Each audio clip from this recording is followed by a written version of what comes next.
Hello बच्चों, आप सभी का वेलकम है तनु क्लासेस .com में। कैसे हैं आप लोग? उम्मीद करते हैं आप लोग अच्छे होंगे, स्वस्थ होंगे और बहुत ही अच्छे से पढ़ाई कर रहे होंगे।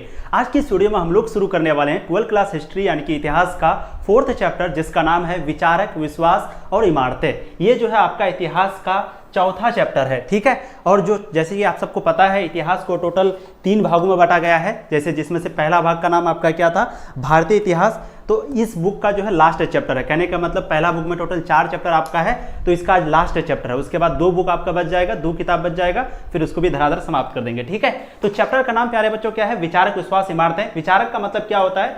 विचारक का मतलब होता है जो सोचने वाला होता है, जो विचार करने वाला होता है। जैसे कि इस चैप्टर में हम लोग किसके बारे में पढ़ेंगे? भगवान बुद्ध के बारे में और महावीर के बारे में, ठीक है। तो इन दोनों के बारे में पढ़ेंगे, तो ये हो गए विचारक। विश्वास का मतलब क्या होता है? जिस चीज पे आपको विश्वास है, यानी कि आपका धर्म, जैसे कि हिंदू, मुस्लिम, सिख, ईसाई, बौद्ध, ये सारे। तो यहाँ पर हम लोग बौद्ध और जैन धर्म के बारे में पढ़ेंगे इस चैप्टर में। और इमारतें का मतलब क्या होता है? बिल्डिंग। लेकिन यहाँ पर इमारतें का मतलब क्या होगा? धर्म से जुड़ी हुई जो भी बिल्डिंग है, जैसे मस्जिद, मंदिर, जो भी गिरजाघर वगैरह जितने भी होते हैं, ये सारे इमारतें जो है, इसी को हम लोग इमारतें कहते हैं। तो विचारक, विश्वास और इमारतें, इसका बेसिक मतलब आपको समझ में आ गया। चैप्टर जो है वो बहुत मजेदार है, बहुत मजा आपको आने वाला है। सबसे आसान भाषा में जो है आपको हम समझाने का प्रयास करेंगे पूरे चैप्टर को। और ये जो है आज पहला लेक्चर है, पहला वीडियो है, ठीक है। तो ध्यान से आप लोग सुनिएगा, सिर्फ सुनिएगा। 100% सारी चीजें जो है आपको यहीं पे क्लियर होने वाले हैं प्यारे बच्चों। चलिए, तो आज का हेडिंग प्यारे बच्चों आपको डालना है विचारक, विश्वास और इमारतें। जो पीडीएफ नहीं लिए हैं, प्लीज आप लोग नोट करते हुए जाएंगे, चाहे बाद में या अभी, ठीक है। चलिए, तो हेडिंग क्या डालिएगा? विचारक, विश्वास और इमारतें, थिंकर्स, बिलीव्स एंड बिल्डिंग। अब शुरू करते हैं। सबसे पहले मैंने जैसे आपको बताया, विचारक का मतलब क्या होता है? वे लोग जो नई विचार, नई सोच को लेकर आए, वे लोग जो नई विचार, नई सोच को लेकर आए, उसी को विचारक कहते हैं। तो यहां पर हम लोग जैसे देखेंगे भगवान बुद्ध के बारे में और भगवान महावीर के बारे में, ठीक है। फिर विश्वास, विश्वास का मतलब इस वक्त कौन कौन से नए धर्म आए, तो हम लोग देखेंगे यहां पर बौद्ध धर्म के बारे में और जैन धर्म के बारे में, ठीक है। फिर इमारतें, तो इमारतें का मतलब बताया धर्म से जुड़ी हुई इमारतें, यानी कि धर्म से जुड़ी हुई जो भी इमारतें होती है। जैसे कि एग्जाम्पल मैंने आपको दिया, मंदिर, मस्जिद और जितने भी धार्मिक जो बिल्डिंग होते हैं, ठीक है। चलिए जी, अब देखिए इस चैप्टर में मेनली हम लोग 3 टॉपिक के बारे में पढ़ते हैं। टोटल कितना टॉपिक के बारे में पढ़ते हैं प्यारे बच्चों? 3 टॉपिक के बारे में पढ़ते हैं। सबसे पहले पढ़ते हैं स्तूप के बारे में। सबसे पहले हम लोग स्तूप के बारे में पढ़ते हैं। फिर जो दूसरा आपका टॉपिक पढ़ेंगे वो पढ़ेंगे बौद्ध धर्म के बारे में, जो कि बहुत इंपॉर्टेंट है, बौद्ध धर्म के बारे में। फिर ठीक है, फिर जो तीसरा टॉपिक के बारे में पढ़ेंगे बच्चों, वो है जैन धर्म के बारे में। किसके बारे में? जैन धर्म के बारे में। उसके बाद बस थोड़ा सा लास्ट टॉपिक बच जाता है, यज्ञ तथा विवाद, जो कि छोटा सा टॉपिक है। उनके बाद ये चैप्टर आपका समाप्त, ठीक है। तो आज के लेक्चर में हम लोग कोशिश करेंगे स्तूप और बौद्ध धर्म के समाप्त करने का। ध्यान से सुनिएगा। चलिए, अब सबसे पहला सवाल आपका आता है, सबसे पहले इस चैप्टर में हम लोग क्या पढ़ेंगे ये तो देख लीजिए। देखिए, इस काल में, यानी कि इस चैप्टर को जो पढ़ेंगे, तो यहां पर ये चैप्टर कब से कब तक लिया गया है? ये चैप्टर जो है आपका 600 ईसा पूर्व से 600 ईस्वी के बीच लिया गया है। कहने का मतलब क्या? 600 साल पीछे, यानी कि टोटल 1200 साल। मैंने आपको कहा था कि जब ईसा मसीह का जन्म हुआ तो उसका साल को मान लिया गया 0। अब इधर इसको कहते हैं बीसी, जिसको हम लोग हिंदी में लिखते हैं ईसा पूर्व, ठीक है। ध्यान से देखिए, इसको हम लोग क्या लिखते हैं? ईसा पूर्व, ठीक है। और इधर इसके जो है, इसको हम लोग लिखते हैं ईस्वी, ठीक है। अब ध्यान से देखिएगा, इधर लिखते हैं 1 2 3 4, इधर लिखते हैं -1 -2 -3। अब ध्यान से सुनिएगा, समय जो है वो कभी भी माइनस में नहीं होता है, यानी कि समय को भी आपको प्लस में लेना होगा, समय को भी आपको प्लस में लेना होगा, ठीक है। तो इस चैप्टर में हम लोग जो है 600 ईसा पूर्व से 600 ईस्वी के बीच पढ़ते हैं। कहने का मतलब क्या हो गया? 600 साल आपको इधर भी लेना होगा और 600 साल आपको इधर, है ना। यहाँ क्या है? 0 है, यहाँ क्या है? 0 है। तो ईसा मसीह के पैदा होने के 600 साल पहले से लेकर के ईसा मसीह के पैदा होने के 600 साल बाद तक हम लोग पढ़ते हैं, यानी कि टोटल 1200 साल तक हम लोग यहाँ पर 1200 साल का पढ़ाई यहाँ पर करते हैं, ठीक है। तो देखिए, जब ये समय चल रहा था, ध्यान से सुनिएगा, आपको चीजें समझ में आएंगी, सारी चीजें समझ में आएंगी। जब ये समय चल रहा था 600 ईसा पूर्व से 600 ईस्वी के बीच का समय, तो उस वक्त में कई सारे चिंतकों का उदय हुआ, कई सारे चिंतकों का उदय हुआ। चिंतकों का मतलब क्या होगा? एक तरीके से किसी का चिंता करना, मतलब किसी के लिए सोचना, चिंतक करना, सोचना, है ना। कि देखिए हमारा पीढ़ी बिगड़ रहा है, हमारा देश खतरे में जा रहा है, हमारे जो युवा है वो बिगड़ रहा है, देश का भविष्य क्या होगा। तो ये क्या हो गया? चिंतन करना हो गया। तो इस समय कई सारे चिंतकों का उदय हुआ। जैसे ईरान में जो है जरथुरुस्त जैसे चिंतक का उदय हुआ। आपको पूछा जाएगा ईरान में किसका जन्म हुआ था? तो ईरान में जरथुरुस्त नामक चिंतक का जन्म हुआ था। चीन में खूनगस्ती नामक चिंतक का जन्म हुआ था।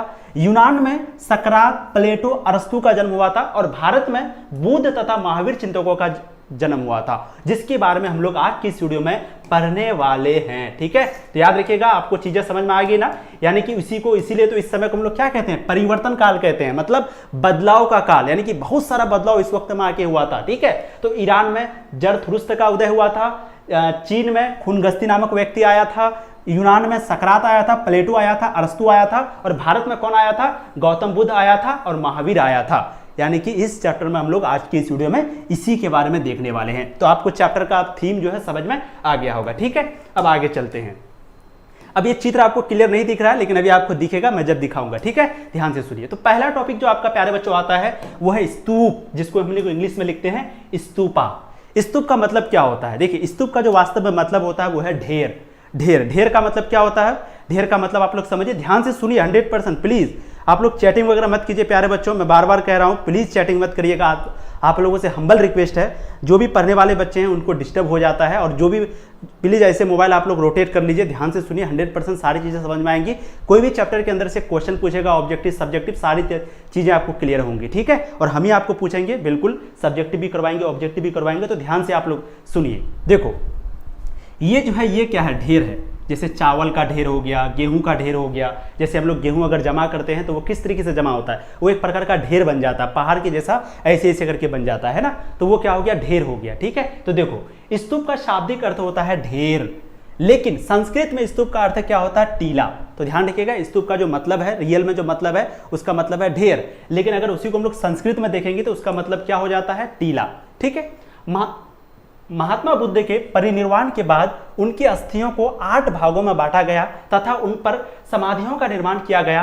इन्हीं को स्तूप कहते हैं। कहने का मतलब क्या है, जब महात्मा बुद्ध का परिनिर्वाण के बाद, यानी कि जब उनकी मृत्यु हो गई, कहने का मतलब है, तो उनका जो अस्थि था, अस्थि का मतलब उनका जो हड्डी था, उनको 8 भागों में बांटा गया। कितने भागों में प्यारे बच्चों, 8 भागों में, और 8 भागों में बांट करके उन पर समाधि बनाया गया। अब समाधि क्या होता है, तो समाधि को आप यहां पर देखिए, समाधि जो है हम आपको दिखाने का प्रयास करेंगे।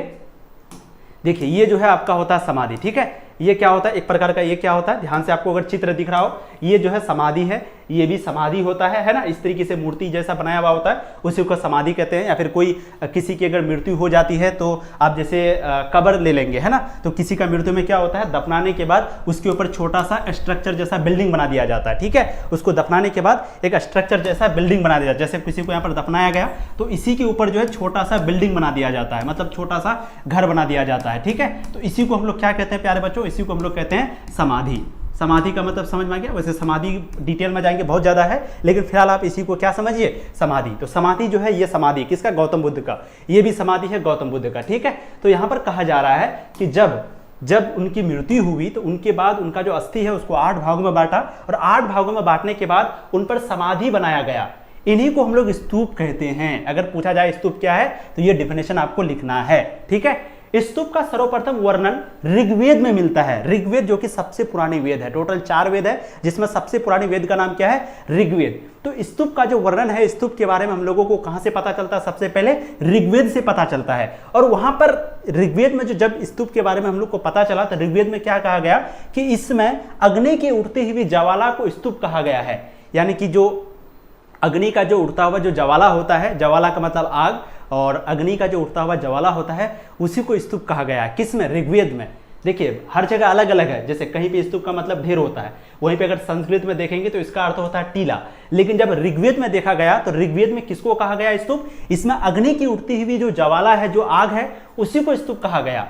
प्राचीन काल से ही लोग कुछ स्थलों को पवित्र स्थल मानते थे, और प्राचीन काल से, यानी कि बहुत समय पहले से ही कुछ जगह था जिसको लोग क्या मानते थे, पवित्र स्थल मानते थे, यानी कि पाक जगह मानते थे। जैसे वनस्पति का स्थल, प्राकृतिक सौंदर्य स्थल इत्यादि। मतलब कोई जैसे बहुत बड़ा घना जंगल है, आप देखते होंगे कोई बहुत बड़ा बड़ा पुराना पेड़ है, तो उसको लोग क्या करते हैं, पूजने लगते हैं, है ना। कोई बहुत बड़ा बड़ा स्थल है, जैसे कि प्राकृतिक सौंदर्य स्थल है जो बहुत खूबसूरत है, उसको भी लोग क्या करते हैं, पूजने लगते हैं। ठीक है, तो इस लोग जो है, ये परंपरा बहुत पुराने समय से आ रहा है कि लोग जो है किसी किसी स्थल को पूजते हैं, उसको भी एक प्रकार का स्तूप कहा जाता है। ठीक है, तो स्तूप का मतलब ढेर होता है, संस्कृत भाषा में इसी का मतलब टीला होता है, याद रखिएगा। और जो बुद्ध के मृत्यु के बाद उनके मतलब कि अस्थियों को 8 भागों में बांटा गया, उस पर समाधि बनाया गया, उसी समाधि को भी हम लोग स्तूप कहते हैं, याद रखिएगा। ऋग्वेद में जो अग्नि की उठती हुई ज्वाला है उसको भी स्तूप कहा जाता है, याद रखिएगा। उनके बाद वनस्पति का स्थल, प्राकृतिक सौंदर्य स्थल, स्तूप, इसको भी स्तूप कहा जाता है। प्यारे बच्चों, इसका स्क्रीनशॉट आप लोग ले लेंगे। 1 2 3।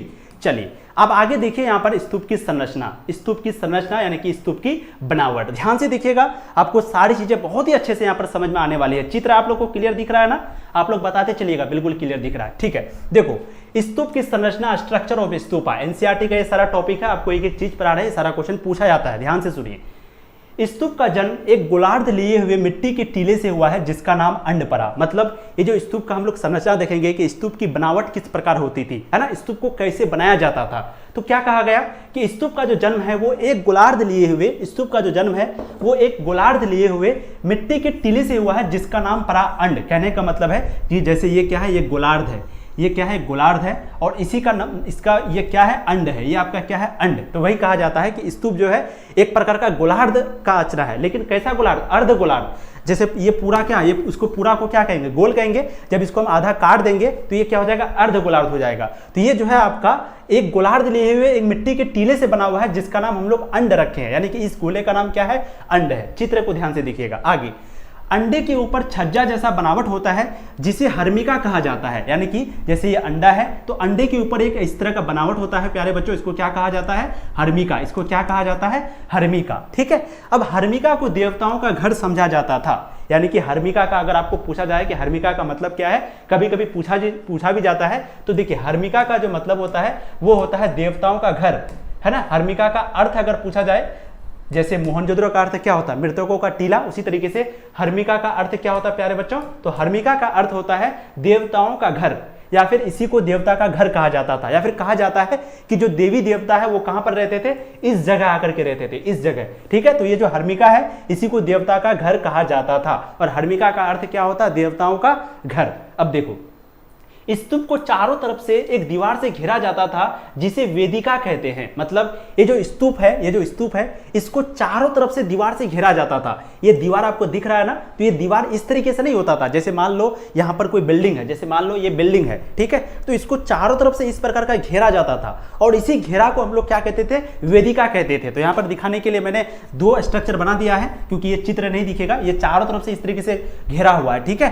तो स्तूप को चारों तरफ से एक दीवार से घेरा जाता था जिसे हम लोग वेदिका कहते थे। तो याद रखिएगा, एक होता है अंड, इसको क्या कहते हैं, अंड कहते हैं। अंडे के ऊपर जो स्ट्रक्चर है उसको हर्मिका कहते हैं। हर्मिका क्या होता है, देवी देवताओं का घर होता है, या फिर इसी को हम लोग देवताओं का घर भी कहते हैं, या फिर इसका मतलब ही देवताओं का घर होता है। और इसके चारों तरफ से जो घेरा हुआ दीवार होता है प्यारे बच्चों, उस दीवार को हम लोग क्या कहते हैं, वेदिका कहते हैं, ठीक है। उस दीवार को हम लोग क्या कहते हैं, वेदिका कहते हैं। अब आगे बढ़े, अब आगे देखिए, पवित्र स्थल को सामान्य दुनिया से अलग करती थी, और ये दीवार को जब घेरा जाता था, जिसको हम लोग वेदिका कहे, तो ये वेदिका का काम क्या होता था कि पवित्र स्थल से, यानी कि जो दुनिया है, दुनिया से इनको अलग रखता था हमेशा, है ना। कोई भी कचरा, किसी भी तरह का लोग डायरेक्ट टप नहीं पाते थे, ठीक है।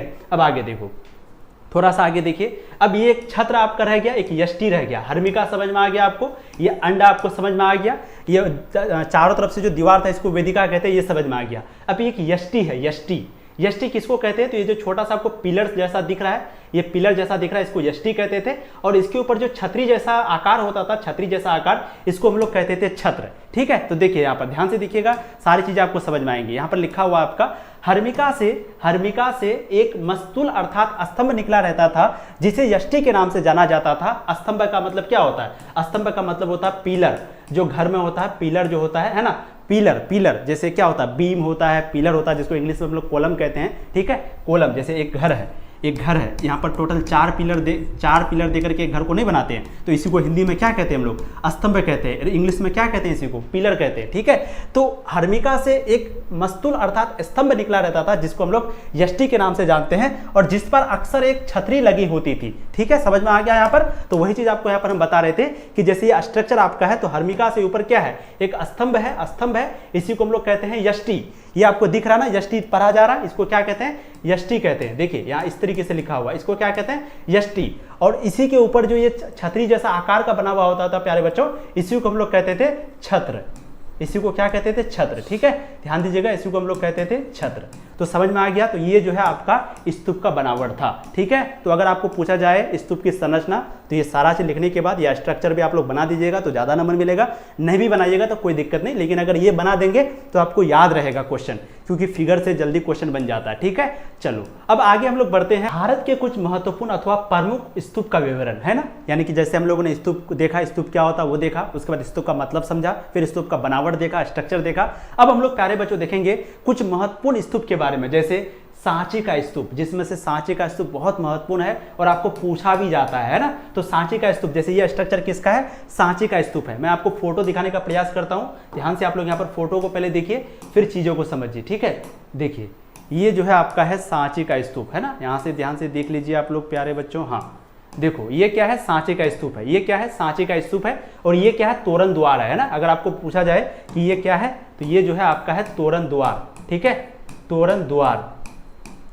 ये तोरण द्वार है। टोटल 3 तोरण द्वार हुआ था, एक तोरण द्वार इधर है, एक तोरण द्वार यहाँ पर है और एक तोरण द्वार यहाँ पर है। टोटल कोई भी सांचे का स्तूप में टोटल 3 तोरण द्वार था। अगर प्रश्न पूछा जाए कि बताओ सांचे का स्तूप में कितना द्वार था या फिर तोरण द्वार था, तो टोटल 3। तोरण द्वार क्या होता है, तो आप देखेंगे बड़े बड़े मंदिरों में जो है क्या होता है कि एक प्रकार का 2 पिलर से इस तरीके का स्ट्रक्चर होता है ना, और ऊपर में भी कुछ ना कुछ स्ट्रक्चर। जैसे एग्जाम्पल के लिए समझाते हैं, जैसे ये क्या है, 2 पिलर है, ठीक है, 2 पिलर है और इसके ऊपर में इस तरीके से स्ट्रक्चर बना दिया गया है, यहाँ पर कुछ लिख दिया गया है मान लेते हैं। तो इस तरीके से जो स्ट्रक्चर बना हुआ होता था, बीच में ये रास्ता होता था, ठीक है, बीच में ये रास्ता होता था, तो यही क्या है, तोरण द्वार है, इसी को, है ना। तो कहीं पे भी एंट्री करिएगा तो गेट जो होता है, गेट वही तोरण द्वार होता है। तो ये देखिए तोरण द्वार का स्ट्रक्चर है और सांचे का स्तूप में टोटल 3 तोरण द्वार था। एक और अगर एग्जांपल देखिएगा तो देखिए ये भी आपका क्या है, तोरण द्वार है ना।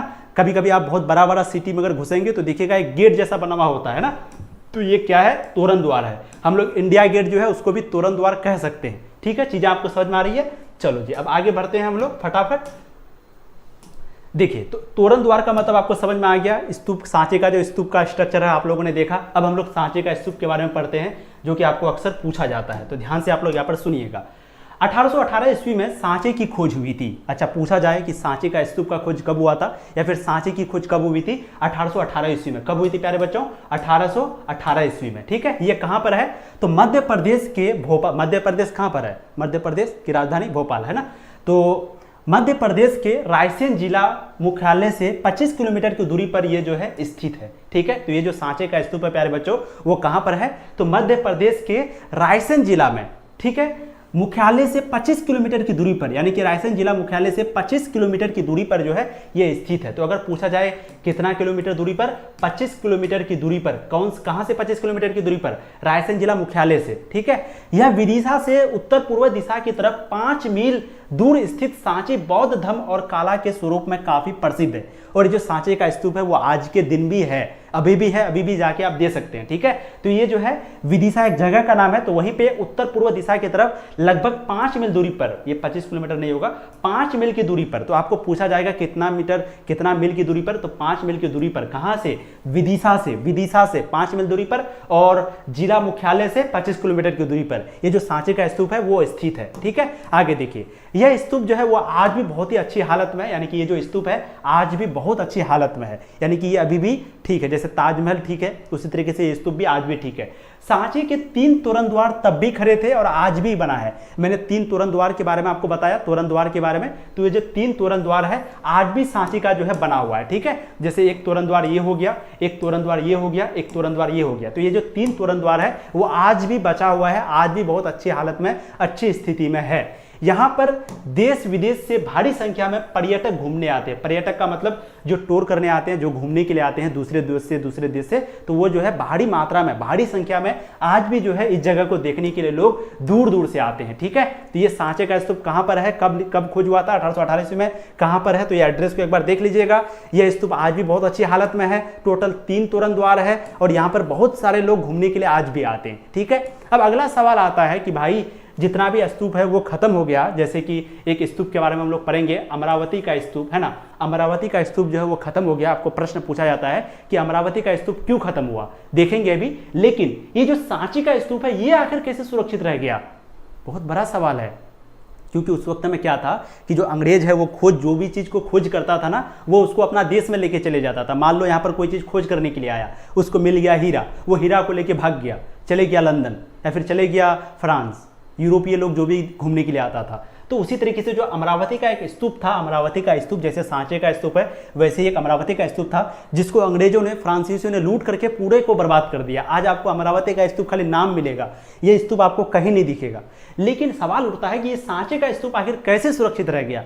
तो बहुत ही इंटरेस्टिंग कहानी है, ध्यान से सुनिए। देखो, अंग्रेज एवं फ्रांसीसी अधिकारी को खुदाई के दौरान जो भी पुरानी अवशेष मिलते थे वह उसे अपने देश अथवा संग्रहालय में ले जाते थे। यानी कि जब वो खुदाई करता था तो उसको जो भी चीजें यहाँ पर मिलती थी, जो भी पुरानी से पुरानी चीजें यहाँ पर मिलती थी, वो उसको क्या करता था, या तो अपना देश लेके जाता था या फिर अपना संग्रहालय में, संग्रहालय मतलब अपना जहाँ पर उनका ये था, संग्रहालय था, मतलब जहाँ पर पुरानी चीजों को रखा जाता है ना, बहुत पुरानी पुरानी। जैसे आप पटना संग्रहालय में जाएंगे तो वहाँ पर गांधी जी की बहुत पुरानी पुरानी चीजें आपको मिलेंगी, ठीक है। तो वो लोग क्या करता था, या तो संग्रहालय में या अपना देश में जो है जो भी पुरानी से पुरानी चीजें मिलती थी भारत में उसको लेके जाता था। जैसे कि अमरावती का स्तूप है, इसमें अमरावती का स्तूप में जितनी भी चीजें उनको मिली, सारा चीज को जो है वो लोग अपना देश लेके चले गया, अपना संग्रहालय लेके चले गया।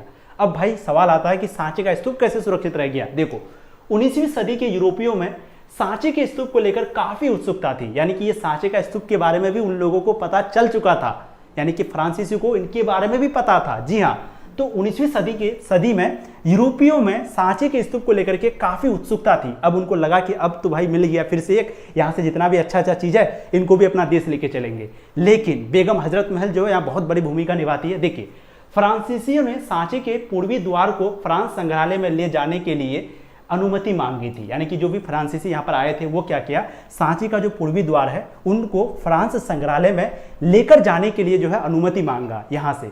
लेकिन उन्हें नकली स्तूप दिया गया। और उनको कौन सा स्तूप दिया गया, नकली। लेकिन उनको पता नहीं चला, वो यहाँ पर आया था सांचे का स्तूप लेने के लिए, तो जब उनको पूर्वी द्वार दिया गया तो वो नकली दिया गया, लेकिन उसको यहाँ पता नहीं चला, उसको वहां जाकर के पता चला, ठीक है। लेकिन उनको नकली स्तूप दिया गया, जिससे वो संतुष्ट भी हो गए। और वो जो नकली दिया गया उससे उसको लगा कि असली है और वो संतुष्ट भी हो गया। उन्हें कुछ भी पता नहीं चला। यानी कि फ्रांसीसी सांची के पूर्व द्वार को फ्रांस संग्रहालय लेकर जाना चाहता था, लेकिन उसको उसकी जगह नकली सांची की पूर्वी द्वार पकड़ाकर भेज दिया गया और वह संतुष्ट भी हो गया। समझ में आ गया। तो जब ये सांची का स्तूप को वो लेने के लिए आया था तो उनको जो पूर्वी द्वार दिया गया तो उनको लगा कि ये ओरिजिनल है, लेकिन उनको असली की जगह नकली दे दिया गया और वो उससे संतुष्ट भी हो गए और लेके भी चले गए। उनको लगा अरे भाई ने तो छीन लेगा, अभी कैसे कैसे दिया है, जल्दी भागो, और भाग के लेके चले भी गया। आगे देखिए, तो बस इसी तरीके से उनको नकली दिया गया, उससे वो संतुष्ट भी हो गया। इसी तरीके से जो सांचे का स्तूप है वो बच गया। और इसमें जो बड़ी भूमिका है वो किसकी थी, बेगम हजरत महल की, ठीक है। जॉन मार्शल सांची पर लिखे ग्रंथ को सुल्तान जहां को समर्पित कर दिया। सुल्तान जहां बेगम ने सांची में संग्रहालय तथा अतिथिशाला भी बनवाए थे। यानी कि जॉन मार्शल के द्वारा जो है सांची पर एक ग्रंथ लिखा गया था, है ना। जैसे कोई भी फेमस राइटर उस वक्त के जो भी पढ़े लिखे लोग होते थे, तो कोई भी अगर इतिहासकार वाला चीज होता था उन पर कुछ ना कुछ लिखता था, ठीक है। तो जॉन मार्शल नाम का एक व्यक्ति था जो कि सांची पर, ये सांची का स्तूप पर एक ग्रंथ लिखा, एक किताब लिखा, जिसको लिखने के बाद वो किसको दे दिया, सुल्तान जहां को दे दिया, सुल्तान जहां को समर्पित कर दिया। फिर सुल्तान जहां बेगम ने क्या किया, एक संग्रहालय बनाया, ठीक है। साथ ही साथ एक अतिथिशाला बनाया, मतलब जहां पर मेहमानों को रुकने के लिए जो जगह बनाया जाता था उसको अतिथिशाला कहा जाता है। तो एक संग्रहालय बनाया, एक अतिथिशाला बनाया। वहां पर जो है जॉन मार्शल के द्वारा जो ग्रंथ लिखा गया था उसको जो है यहाँ पर संग्रहालय में भी रखा। साथ ही साथ सुल्तान जहां मार्शल के ग्रंथ के विभिन्न खंडों के प्रकाशन में भी अनुदान दिया। कहने का मतलब है कि जो जॉन मार्शल ने जो किताब दिया था सुल्तान जहां बेगम को, तो उस ग्रंथों को जो है क्या किया, बेगम हजरत महल जो है अलग अलग खंडों में प्रकाशन किया, मतलब उसको पूरे मार्केट में, पूरे भारत में, पूरे देश में उन किताब को फैलाया। ठीक है जी, समझ में आ गया आप लोगों को। और पूछा अगर जाए, यहाँ पर प्रश्न पूछा जाए कि सांची पर जो है कौन ग्रंथ लिखे थे, तो उनका नाम क्या था, जॉन मार्शल। लिखने के बाद ये जो है किसको समर्पित कर दिए थे, तो बेगम हजरत महल को, या फिर सुल्तान जहां बेगम को। चीजें आपको समझ, ऐसा सुल्तान जहां बेगम को, बेगम हजरत महल नहीं, याद रखिएगा, ठीक है। बेगम हजरत महल कोई और था, सॉरी फॉर दैट। तो सांचे का स्तूप सुरक्षित कैसे रह गया, ये आपको समझ में आ गया। अब आगे हम लोग देखते हैं अमरावती का स्तूप क्यों खत्म हो गया। अगला सवाल आता है कि ये जो अमरावती का स्तूप है प्यारे बच्चों, वो क्यों खत्म हो गया। आज मोबाइल थोड़ा साइलेंट नहीं किए तो देखिए लोग कितना मैसेज करके परेशान कर रहा है। मतलब ये लोग को समझ में आ गया कि सर इस टाइम पे क्लास में आते हैं, लोग को परेशान किया जाए, है ना। देखो अमरावती का स्तूप आखिर क्यों खत्म हो गया, बहुत बड़ा सवाल है, ये आपका एनसीईआरटी में दिया गया, ध्यान से सुनिएगा। देखिए अमरावती का स्तूप, मैंने तो आपको पहले ही कहानी समझा दिया था कि जो भी फ्रांसीसी यहाँ पर आते थे, आने के बाद वो जब खुदाई करता था, कुछ चीज़ों को खोजता था, तो जो भी चीज़ उनको मिलता था वो उनको अपना देश लेके चला जाता था, अपना संग्रहालय लेके चला जाता था। और कोई लेके गया, जैसे मान लेते हैं कोई घर टूट गया या फिर कोई सरकारी सामान कहीं पे गिर गया, तो कुछ लोग वहाँ पर लेने के लिए गया, ठीक है, तो कुछ चीज़ लेके आया। अब जब वो लेके आया, अब अगर आप लेने जाइएगा, आपको रोकेगा, तो आप क्या बोलिएगा, अरे हमको क्यों रोक रहे हो, वो लेके गया तो उसको नहीं बोले हमको रोक रहे हो, उसको रोकने का हिम्मत नहीं है, तो ये भी लेके चलेगा। और धीरे धीरे ये जो अमरावती का स्तूप है वो आज खत्म हो गया, जो कि आज आपको नहीं मिलेगा, ठीक है। देखिए अमरावती का स्तूप क्यों खत्म हो गया। अमरावती का स्तूप सांची के स्तूप के जैसा ही एक सुंदर और आकर्षक स्तूप था, यानी कि जैसे सांची का स्तूप जैसे आपको हमने दिखाया कितना सुंदर कितना खूबसूरत है, ठीक वैसे ही अमरावती का स्तूप भी सुंदर और खूबसूरत था। अमरावती का स्तूप जो है वो कहां पर था प्यारे बच्चों, आंध्र प्रदेश में, ठीक है। तो सांची का स्तूप कहां पर था, मध्य प्रदेश भोपाल में, याद रखिएगा मध्य प्रदेश भोपाल में, ठीक है। जो आपका रायसेन जिला था उससे लगभग 25 किलोमीटर दूर, रायसेन जिला मुख्यालय के 25 किलोमीटर दूर आपका सांची का स्तूप था। ठीक वैसे अमरावती का स्तूप जो है वो आपका आंध्र प्रदेश में था। अगर पूछा जाए कहां पर था तो आंध्र प्रदेश में। 1796 ईस्वी में अमरावती के स्तूप का अवशेष वहां के राजा को मिला था और उन्होंने आशय किया कि यहाँ कोई खजाना छुपा हुआ है। यानी कि 1796 ईस्वी में जो अमरावती स्तूप के जो राजा, वहां के जो राजा थे उस एरिया के, तो जब वो इनका खोज, मतलब जब इसको पता चला इसके बारे में, अमरावती स्तूप के बारे में, तो उसको लगा अरे इस तरह का एकदम अजूबा डिजाइन है भाई, यहाँ पर जरूर कुछ ना कुछ खजाना छुपा हुआ रहेगा, चलो खुदाई करो। तो उनको क्या लगा कि शायद यहाँ पर कोई खजाना छुपा हुआ होगा, ठीक है। 1854 ईस्वी में गुंटर जो कि आंध्र प्रदेश के कमिश्नर ने अमरावती का दौरा किया, और 1854 ईस्वी में गुंटर जो कि आंध्र प्रदेश के थे, मतलब थे ये गुंटर, तो गुंटर के कमिश्नर जो थे वो क्या किया, अमरावती का दौरा किया, या मतलब वो भी अमरावती का स्तूप जहाँ पर था उस जगह पर वो भी गए। कौन, जिसका नाम था गुंटर। गुंटर के कमिश्नर जो है वहां पर गए, ठीक है। फिर देखिए क्या हुआ, वहां जाने के बाद क्या हुआ, वे वहां से कई मूर्ति और पत्थर लेकर मद्रास गए। इन्हें एलियंट संगमरमर के नाम से जाना जाता है। कहने का मतलब क्या हो गया, वो जब वहां पर गए थे, यानी कि गुंटर के कमिश्नर जब वहां पर गए थे, अमरावती का स्तूप के पास गए थे, तो वो वहां से कई मूर्तियों को लेकर के, कई पत्थर, अलग एक से एक डिजाइन वाला पत्थर को लेकर के वो उसको वहां से लेके कहां चला गया, मद्रास चला गया, है ना। तो आंध्र प्रदेश से वो अब कहां चला गया, मद्रास। और इसी पत्थर को, इसी मूर्ति को क्या कहा जाता है, एलियंट संगमरमर, एलियंट संगमरमर, ठीक है। और उन्होंने बताया कि अमरावती स्तूप बौद्धों का सबसे विशाल और शानदार स्तूप था। और वो जो गए थे गुंटर के कमिश्नर, तो वो क्या बताया कि ये जो अमरावती का स्तूप है ये बौद्ध धर्म का, यानी कि बौद्ध धर्म का एक बहुत ही बड़ा, बहुत ही विशाल और बहुत ही शानदार स्तूप था, और बहुत ही सुंदर, बहुत ही आकर्षक एक स्तूप था। स्तूप का मतलब तो आपको समझ में आ गया, एक टीला, जैसे हमने आपको बताया, ठीक है। तो ये जाकर के कौन बताया, वो कमिश्नर बताया। फिर 1805 में अमरावती के पत्थर अलग अलग जगह पर ले जाया गया, और फिर 1850 में अमरावती का स्तूप का जो पत्थर है उसको अलग अलग जगह लेकर के ले जाया गया। कुछ पत्थर को कोलकाता के एशियाटिक सोसाइटी ऑफ बंगाल तक, और कुछ को मद्रास तक, मद्रास के इंडिया ऑफिस लंदन तक, और कुछ मूर्तियों को अंग्रेजी अफसरों ने अपने बागों में लगवाया। समझ में आ गया, क्योंकि वो जो पत्थर होता था ना वो बहुत खूबसूरत होता था देखने में, है ना, बहुत अच्छी अच्छी डिजाइन होती थी उनकी। तो क्या किया, लोग जब वहां पर भ्रमण करने के लिए जाते थे, जब घूमने के लिए जाते थे, तो वो क्या किया, कुछ कुछ पत्थर को वो क्या कर दिया, एशियाटिक सोसाइटी ऑफ बंगाल तक लेके चले गया। कुछ कुछ पत्थर को वो क्या किया, मद्रास के इंडिया ऑफिस लंदन तक लेके चले गया। कुछ कुछ मूर्तियों को क्या किया, अंग्रेजी अफसर जो है वो अपने बाग में लगा दिया। यहाँ पर जहां पर वो फूल वगैरह लगाता था वहीं पे और अच्छा दिखने के लिए कुछ कुछ मूर्ति को अपने बाग में ले जाके लगा दिया गया। अब बताइए, इस तरीके से अगर एक एक आदमी एक एक पत्थर को, एक एक मूर्ति को अगर लेके जाएगा तो ये स्तूप खत्म होगा कि नहीं होगा, बिल्कुल खत्म होगा। इसलिए अमरावती का स्तूप खत्म हो गया। अब हर नया अधिकारी, हर नया ऑफिसर अमरावती से मूर्ति उठाकर ले जाता था और कहता था कि हमसे पहले भी अधिकारी मूर्ति लेकर गए हैं, हमें मत रोको। यानी कि कोई भी नया आदमी आता था, कोई भी नया अधिकारी आता था, और उनका कहना क्या था कि तुम हमें क्यों रोक रहे हो, हमसे पहले भी तो इतना लोग लेके गया है, उसको काहे नहीं रोके, हमको रोक रहे हो भाई, ये क्या तुम्हारा दोहरा नीति है ना। तो इस तरीके से जो है वो कहता था। समझ में आ गया आप लोगों को, सारी चीजें समझ में आ गई, ये जो मैंने बताया। तो इस तरीके से जो है जब एक एक आदमी एक एक चीज को लेके जाएगा, पत्थर को, मूर्ति को, तो भाई यकीनन बात है ये जो अमरावती का स्तूप है वो खत्म हो जाएगा, ठीक है। तो अमरावती का स्तूप क्यों खत्म हो गया, कहानी समझ में आ गया। अमरावती का स्तूप कहाँ पर है, आंध्र प्रदेश में, ये याद रखिएगा, बहुत इंपॉर्टेंट है, ठीक है। सारी चीजें आपको समझ में आ गई। अब अगला देखते हैं, सांची स्तूप क्यों बनवाए जाते थे। प्यारे बच्चों, इस चैप्टर में ना स्तूप, बौद्ध धर्म और जैन धर्म तीन ही चीज है, ठीक है। तो पहले हम लोग स्तूप को शुरू किए हैं, स्तूप को खत्म कर देंगे। एनसीईआरटी बुक को जब आप पढ़िएगा ना, ये जो एनसीईआरटी आपका बुक है, तो यहाँ पर क्या है, एक जगह स्तूप लिखा हुआ है, फिर बीच में बौद्ध धर्म, फिर बीच में जैन धर्म, फिर बीच में स्तूप, फिर बौद्ध धर्म, अलग अलग बटा हुआ है। लेकिन हम क्या किए, जब स्तूप के बारे में आपको पढ़ाएंगे तो स्तूप का कहानी को समाप्त कर देंगे, फिर जब बौद्ध धर्म के बारे में पढ़ाएंगे तो बौद्ध धर्म का कहानी को समाप्त कर देंगे, फिर जैन धर्म के बारे में पढ़ाएंगे तो जैन धर्म का कहानी को समाप्त कर देंगे। इस तरीके से क्या होगा कि आपका जो माइंड है वो डाइवर्ट नहीं होगा। ठीक है, यही तो होता पढ़ाने का अंदाज। चलिए अब अगला टॉपिक आपका आता है स्तूप क्यों बनवाए जाते थे। बहुत बड़ा सवाल है, आखिर स्तूप को बनवाया क्यों जाता था। देखिए, माना जाता है कि स्तूप बनाने की परंपरा पहले से ही थी, बाद में यह बौद्ध धर्म से जुड़ गई। यानी कि जो स्तूप है बौद्ध धर्म आने से पहले से था। बौद्ध धर्म कब आया, 600 ईसा पूर्व में आया, 600 BC में आया है ना, मतलब कि ईसा मसीह के पैदा होने के 600 साल पहले आया था। ठीक है, लेकिन ये जो स्तूप बनाने की जो परंपरा है वो बहुत पहले से थी, बाद में आकर के बौद्ध धर्म से जुड़ गया।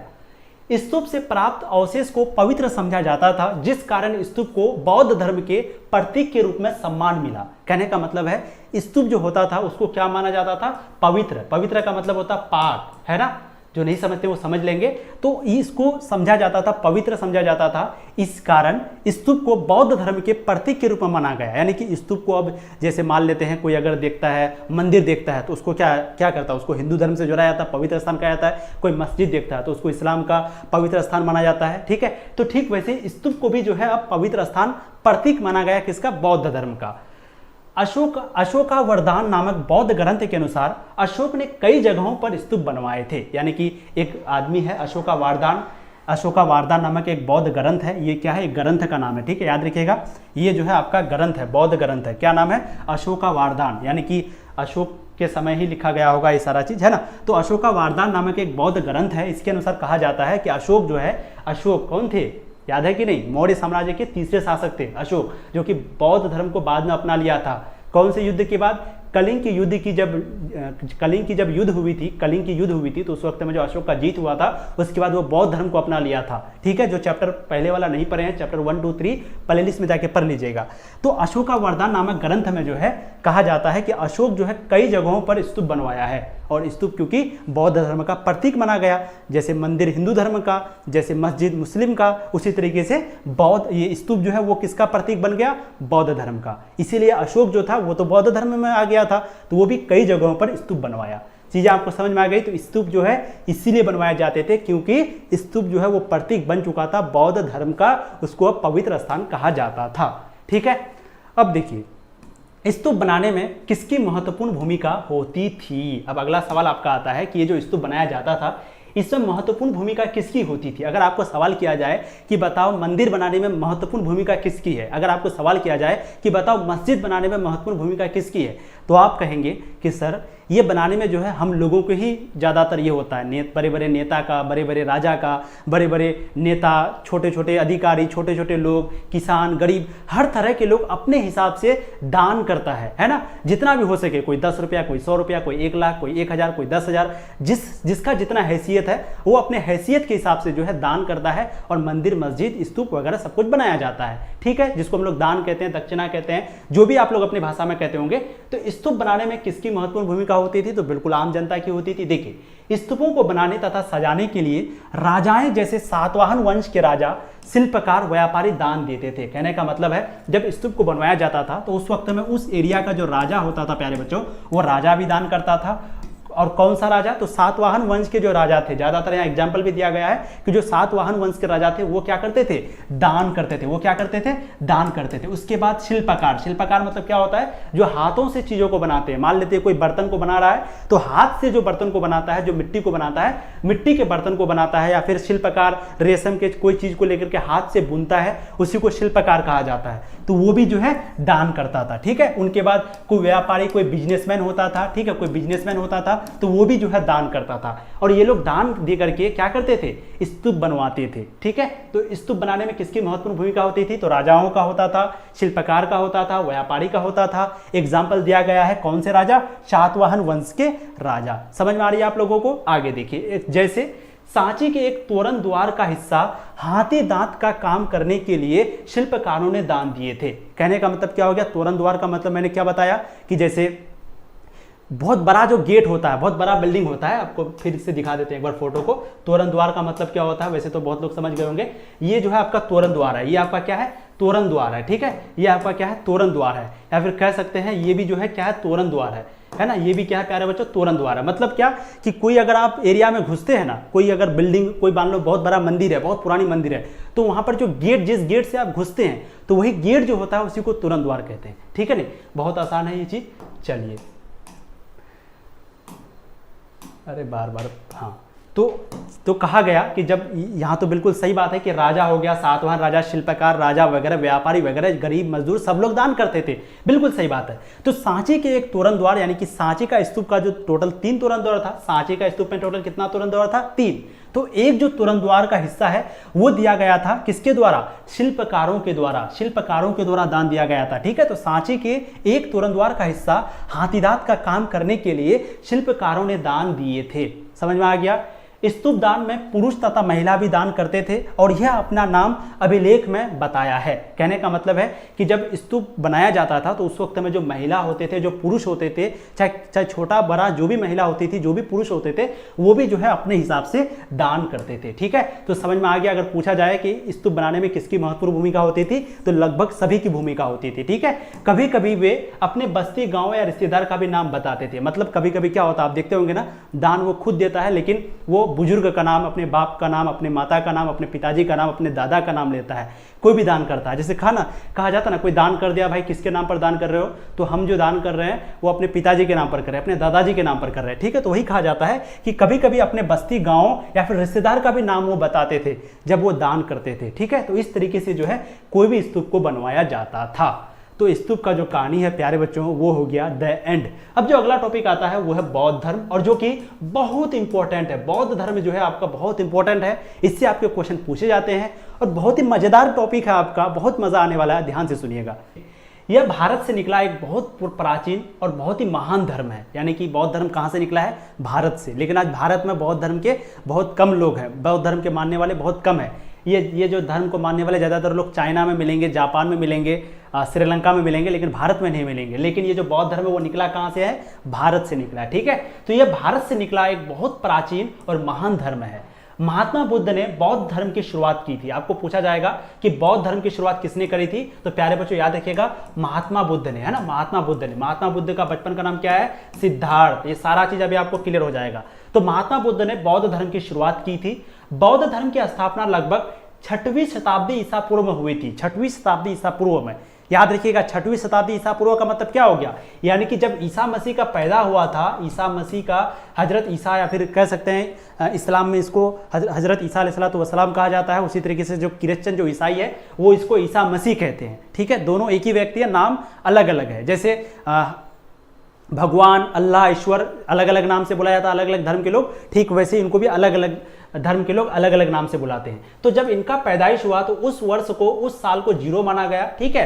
तो 0 से पहले, कहने का मतलब है कि बौद्ध धर्म की जो स्थापना हुई थी, इसके पैदा होने से 600 साल पहले हुई थी। समझ में आ गया।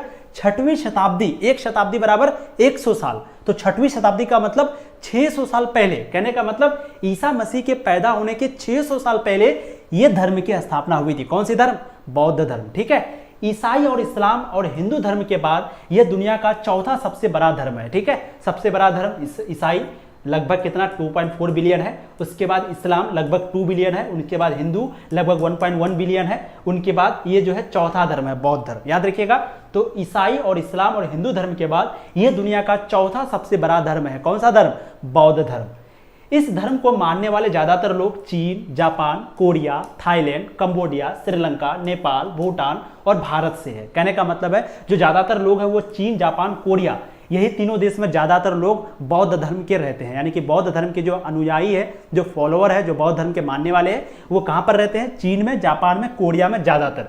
बाकी आपको भारत में भी, भूटान में भी, हर जगह लगभग कुछ ना कुछ लोग मिल ही जाएंगे। समझ में आ गया बौद्ध धर्म के बारे में। बौद्ध धर्म का ये छोटा सा टॉपिक स्क्रीनशॉट ले लीजिए, 1 2 3। चलो आगे देखिए, पीडीएफ जो ले लिए उसको स्क्रीनशॉट लेने का जरूरत नहीं है। अब हम लोग गौतम बुद्ध के बारे में थोड़ा सा देख लेते हैं। आपको कुछ इंपॉर्टेंट एमसीक्यू पूछा जाता है इससे। गौतम बुद्ध का जीवन परिचय संक्षिप्त में, संक्षिप्त का मतलब होता है शॉर्ट में, है ना। देखो पूरा नाम उनका क्या है, सिद्धार्थ गौतम बुद्ध। गौतम बुद्ध का पूरा नाम क्या है प्यारे बच्चों, सिद्धार्थ गौतम बुद्ध। इनका जन्म कब हुआ था, 563 ईसा पूर्व में। कहां पर, लुम्बिनी के एक गांव में। कपिलवस्तु आपको पूछा जाता है, ऑप्शन कभी कभी दिया जाता है, याद रखिएगा। कपिलवस्तु के लुम्बिनी में, है ना, ऐसे भी आता है कपिलवस्तु के लुम्बिनी में, जो कि नेपाल में पड़ता है। ठीक है, कपिलवस्तु के लुम्बिनी में। तो याद रखिएगा आप लोग कि गौतम बुद्ध का जो जन्म है वो 563 ईसा पूर्व में हुआ था, लुम्बिनी में हुआ था। और लुम्बिनी जो है वो आपका पड़ता है नेपाल में। लुम्बिनी कहां पर पड़ता है प्यारे बच्चों? नेपाल में पड़ता है। ठीक है, और कभी कभी बोला जाता है कि कपिलवस्तु के लुम्बिनी में उसका जन्म हुआ था। तो कभी कभी क्या बोलेगा? कपिलवस्तु के लुम्बिनी में, या फिर कभी कभी सिर्फ डायरेक्ट लुम्बिनी दे देगा, जो कि नेपाल में पड़ता है। तो उनका जन्म जो है नेपाल में हुआ, 563 ईसा पूर्व में हुआ। ठीक है, उनकी जो मृत्यु हुई थी प्यारे बच्चों वो कब हुई थी? 463 ईसा पूर्व में, यानी कि 100 साल के बाद। याद रखिएगा, 563 ईसा पूर्व में उनका जन्म हुआ, यानी कि ईसा मसीह के पैदा होने के 563 साल पहले उनका जन्म हुआ, और ईसा मसीह के पैदा होने के 463 साल पहले उनका मृत्यु हुआ। जो जिसको डेट में आखिर कंफ्यूजन होता है तो वीडियो देख लीजिएगा, बहुत क्लियर से समझ में आ जाएगा। तो उनका जन्म हुआ था 563 ईसा पूर्व में, उनकी जो मृत्यु है वो हुई थी 463 ईसा पूर्व में। स्क्रीनशॉट ले लीजिए 1 2 3। चलिए आगे देखिएगा फटाफट। पिता का नाम क्या था उनका? यानी कि गौतम बुद्ध के पिताजी का नाम था शुद्धोधन। याद रखिएगा, गौतम बुद्ध के पिताजी का नाम शुद्धोधन, गौतम बुद्ध के माताजी का नाम महामाया। उनका जो शिक्षा है वो राजकाज और युद्ध विद्या, यानी कि उनको जो शिक्षा थी किस प्रकार की शिक्षा थी? राजकाज, जो जीवन यापन करने के लिए जरूरी होती है, युद्ध विद्या, इस तरह की जानकारी जो है गौतम बुद्ध को बहुत थी। ठीक है, विवाह, वो विवाह किससे किए थे? शादी किससे किए थे? यशोधरा के साथ, यानी कि उनकी पत्नी का नाम जो है यशोधरा थी। ठीक है, तो याद रखिएगा, उनके पिताजी का नाम शुद्धोधन, माताजी का नाम महामाया, उनकी पत्नी का नाम यशोधरा। ठीक है, और उनका धर्म क्या था? तो जब वो जन्म हुए थे, जब उनकी पैदा हुई थी, मतलब कि जब वो पैदा हुए थे तो उनका जो जन्म है वो हिंदू धर्म से था, लेकिन बाद में वो बौद्ध धर्म को अपना लिए थे। ठीक है, बाद में वो बौद्ध धर्म को अपना लिए थे। बौद्ध धर्म को अपना क्या? बौद्ध धर्म को वही लेके ही आया था, अपनाया थोड़ी था, वही तो लेके आया था ना। बौद्ध धर्म को कौन लाया था? गौतम बुद्ध लाया था। ठीक है, तो चीजें आपको समझ में आ गई। बचपन का नाम क्या था उनका? सिद्धार्थ। यहाँ पर लिखा नहीं गया है, लेकिन आप लोग ध्यान दीजिएगा, गौतम बुद्ध का जो बचपन का नाम था, है ना, बचपन का नाम प्यारे बच्चों पूछा जाता है ये प्रश्न, इसलिए मैं लिख दे रहा हूँ। बचपन का नाम उनका क्या था? तो बचपन का जो नाम है वो था सिद्धार्थ। ठीक है, तो गौतम बुद्ध का बचपन का नाम सिद्धार्थ था। याद रहेगा आप लोगों को। जन्म कब हुआ था? 563 ईसा पूर्व में। मृत्यु कब हुआ था? 463 ईसा पूर्व में। अब देखिए एनसीईआरटी में ये टॉपिक आपका दिया हुआ है, बौद्ध ग्रंथ का संरक्षण तथा निर्माण, यानी कि बौद्ध ग्रंथ का संरक्षण कैसे किया गया, किस तरीके से आज के दिन तक जो बौद्ध धर्म है वो है, मतलब बौद्ध धर्म का जो ग्रंथ है वो आज के दिन तक बचा हुआ है। साथ ही साथ इनका निर्माण कैसे किया गया, आखिर कैसे उस वक्त का भाषा को लोग समझा और कैसे लोगों को बताया, चीजों को देखते। देखो, बौद्ध जो है वो अन्य शिक्षकों की तरह मौखिक शिक्षा देते थे तथा महिला इनकी बातों को सुनते थे और इन पर चर्चा भी करते थे। हम अभी क्या पढ़ रहे हैं पहले उसको समझिए। हम लोग ये पढ़ रहे हैं कि ये जो बौद्ध ग्रंथ है, बौद्ध ग्रंथ का मतलब जो बौद्ध धर्म की किताब है, जैसे अगर हिंदू धर्म की किताब करेंगे तो वेद है, गीता है, भगवत गीता है, इस्लाम की बात करेंगे तो कुरान है, हदीस है, उसी तरीके से बौद्ध धर्म के जो ग्रंथ है, बौद्ध धर्म के जो ग्रंथ है, तो वो कैसे आखिर सुरक्षित रह गया और उस वक्त में जो बात को बोला गया था तो आज के दिन उसको लोग कैसे समझ गए। अब आपको समझ में आ रहा है, उसी को अभी पढ़ने वाले हैं। ठीक है, तो बौद्ध जो है वो अन्य शिक्षकों की तरह, यानी कि जैसे हर धर्म के लोग क्या करते हैं, पहले वो उसको बोल करके समझाता। आज के दिन भी किसी को कहता है कि जाकर के संस्कृत पढ़ो, अरबी पढ़ो, नहीं कहता। क्या कहता है? वो बोल के समझाने का प्रयास करता है कि देखो ये चीज़ नहीं करना चाहिए, ये चीज़ नहीं करना चाहिए, ये चीज़ गलत है, ये चीज़ पाप है, ये चीज़ पुण्य है, इस तरह का गुनाह मत करो। इस तरीके से जो लोग हैं बोल करके ही कहते हैं। किसी को नहीं कहता है कि जाकर के पढ़ो, पढ़ोगे तो अच्छी बात है ताकि कोई भटकाएगा नहीं, लेकिन पढ़ता नहीं है, लोग आज भी बोलता है। तो ठीक वैसे ही बौद्ध धर्म के जो भी शिक्षक थे वो भी क्या किया, अन्य धर्मों की तरह मौखिक शिक्षा देते थे और महिलाएं इनकी बातों को सुनते भी थे और इन पर चर्चा भी करते थे।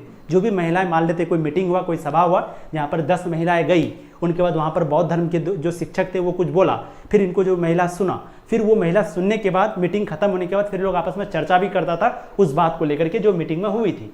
बौद्ध के मरने के बाद उनके वरिष्ठ शर्मनों की एक सभा वेसली, उस वक्त में वेसली जो बिहार का भी वैशाली जिला है, उस वक्त में उसको वेसली बोला जाता था। ठीक है, क्या बोला जाता था? वेसली। तो जैसे ही गौतम बुद्ध की मृत्यु हुई, उनके बाद उनका जो भी वरिष्ठ शर्मन थे वो जो है एक सभा बुलाया, कहाँ पर?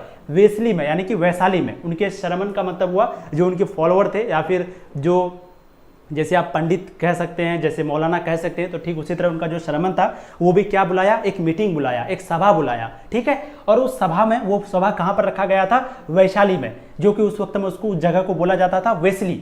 वहाँ उनकी शिक्षाओं का संकलन अर्थात इकट्ठा किया गया, इन संकटों को त्रिपिटक कहा जाता था। समझ में आ गया? यानी कि गौतम बुद्ध के मरने के बाद उनके जो भी फॉलोअर थे वो क्या किया, वैशाली में एक मीटिंग बुलाया और उस मीटिंग बुलाने के बाद जो भी भगवान बुद्ध के द्वारा जो भी नॉलेज दिया गया था, जो भी जानकारी दी गई थी, जो भी शिक्षाएं दी गई थी, उनको एक जगह जमा किया। जमा करने के बाद एक जगह उनको लिखा, उनको एक जगह बंद किया और उसी जहां पर संगठन किया, जहां पर बंद किया, उसी का नाम पड़ा त्रिपिटक।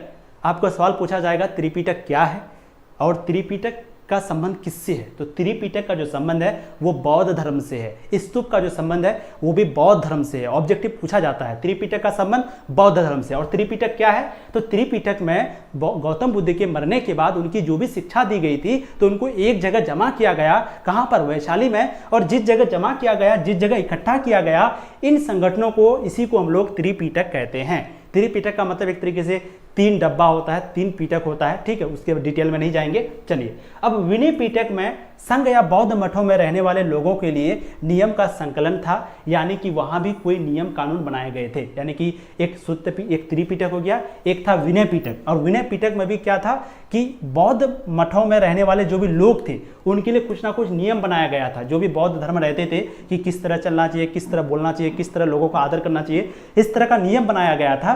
तो इसका जो संकलन है वो कहां पर था? विनय पिटक में था। ठीक है, और वहां भी कोई नियम कानून बनाए गए थे। चीजें आपको समझ में आ गई प्यारे बच्चों? आगे देखो, बस यही लोगों के द्वारा त्रिपिटक बनाया गया, लोगों के द्वारा सुन करके भी याद रखा गया होता ना। कोई परंपरा जो कि चली आ रही है, कैसे? तो वो अपना पोता को वो अपना बेटा को बताया होगा, बेटा उनका अपना बेटा को, फिर उसका बाप फिर अपने बेटा को, फिर अपने बेटा को, फिर अपने बेटा को, धीरे धीरे आते आज के लोग भी उस चीज़ को जानते हैं, है ना। अपना बेटा को बताता है, फिर वो अपना बेटा को, वो फिर अपनी बेटी को, फिर वो अपनी बेटी को। इसी तरीके से कोई चीज़ जिंदा रहता है। तो ठीक वैसे ही जो बौद्ध ग्रंथ की जो भी शिक्षा था, है ना, तो वो जो है ऐसे ही बच के रह गया। ठीक है, आगे देखिए, बुद्ध की शिक्षाएं सुत्त पिटक में रखी गई। और बुद्ध की जो शिक्षाएं है वो कहां पर रखी गई? सुत्त पिटक में।